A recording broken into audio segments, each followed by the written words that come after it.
அப்படியானால் என் மனதில் இருந்த குறையெல்லாம் ஒளிச்சு வச்சிருந்தேன், உன்னிடத்துல இப்ப சொல்லிப்படுறேன்னு சொன்னாள். அம்மாக்கு மனதுல குறை இருந்ததுன்னே சுவாமிக்கு இது வரைக்கும் தெரியாதா? என்னம்மான்னு காட்டாள்.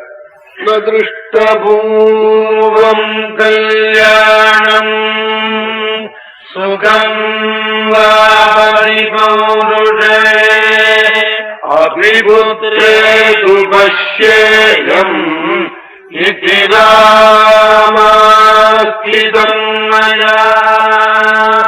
ராமா, எத்தனையோ ராஜ குடும்பங்கள்ல கல்யாணம்னு வந்து அழைப்பாள்.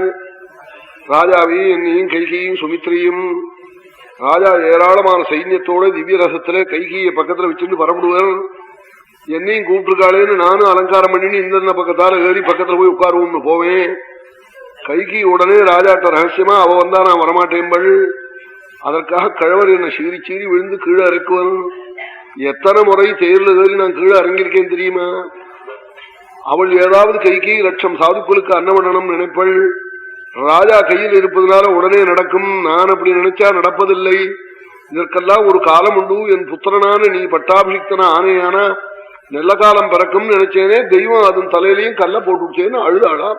அபி புத்ரே துபஷ்யேயம் இதி ராமாஸ்திதம் மயா. தெய்வ பலம் இல்லாம மனுஷ பலம் என்ன பண்ணும்?